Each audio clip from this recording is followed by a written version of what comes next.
नमस्कार दोस्तों, मैं हूं संजना बिष्ट और स्वागत है आपका मेरे चैनल में। तो आज मैं बात करने वाली हूं भगवान शिव की जन्म की कथा।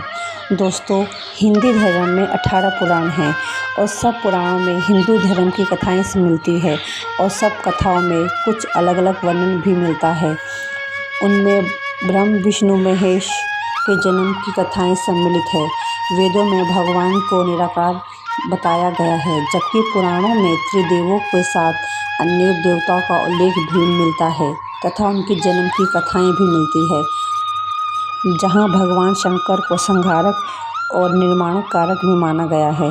पुराणों में विष्णु और महेश के जन्म की अलग अलग कथाएं प्रचलित है।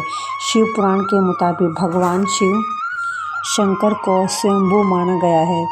वहीं विष्णु पुराण में भगवान विष्णु को स्वयंभू माना गया है। शिव पुराण के मुताबिक एक बार भगवान शंकर अपनी तकली पर अमृत मल रहे थे, तो उसी समय भगवान विष्णु की उत्पत्ति हुई। जबकि विष्णु पुराण में ब्रह्मा की उत्पत्ति भगवान विष्णु की नाभि से हुई, जबकि भगवान शिव विष्णु के माथे से उत्पन्न हुए। यह विष्णु पुराण में बताया गया है। विष्णु भगवान के तेज से होने के कारण भगवान शिव हमेशा योग मुद्रा में रहते हैं। भगवान शिव की जन्म की कथा ज़्यादातर सभी जानते हैं और कुछ नहीं जानते, क्योंकि सब वेदों और पुराणों में अलग अलग कथाएं प्रचलित है। श्रीमद् भागवत में यह लिखा है, जब एक बार भगवान विष्णु और ब्रह्मा अपने अहंकार में स्वयं एक दूसरे से लड़ रहे थे, स्वयं अपने आप को श्रेष्ठ बता रहे थे, तब एक जलते हुए खंभे से, जिसका कोई झोर और नहीं, न अंत न कोई आदि, ब्रह्मा और विष्णु नहीं समझ पाए, उसी से भगवान शिव प्रकट हुए।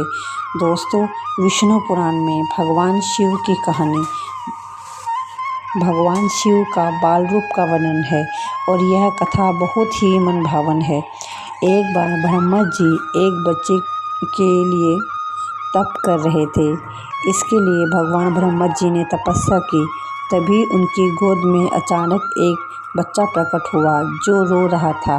तब ब्रह्मा ने उस बच्चे से रोने का कारण पूछा। तब उस बच्चे ने बड़ी मासूमियत से जवाब दिया कि मेरा नाम ब्रह्मा नहीं है, इसलिए मैं रो रहा हूँ। तब भगवान ब्रह्मा ने उनका नाम रुद्र रखा, जिसका मतलब होता है रोते रहना। भगवान शिव तब भी चुप नहीं हुए। उसके बाद ब्रह्मा जी ने उसे दूसरा नाम दिया। भगवान शिव को वह नाम भी पसंद नहीं आया, वह फिर से रोने लगे। इस प्रकार ब्रह्मा जी ने भगवान शिव को 8 नाम दिए, जिसमें रुद्र, भाव, सर्प, उग्र, भीम, पशुपति, महादेव, ईशान नाम से जाने गए हैं।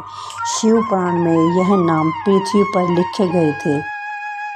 शिव के इस प्रकार ब्रह्मा पुत्र के नाम से जन्म लेने के पीछे भी विष्णु पुराण के अनुसार एक कथा है।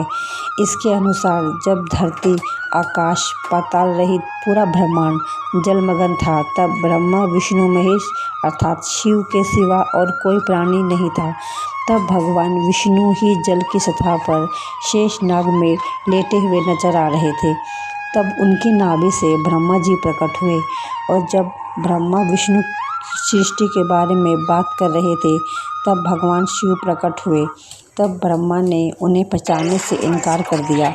तब भगवान शिव के रूठ जाने के डर से भगवान विष्णु ने ब्रह्मा जी को दृढ़ दृष्टि दी।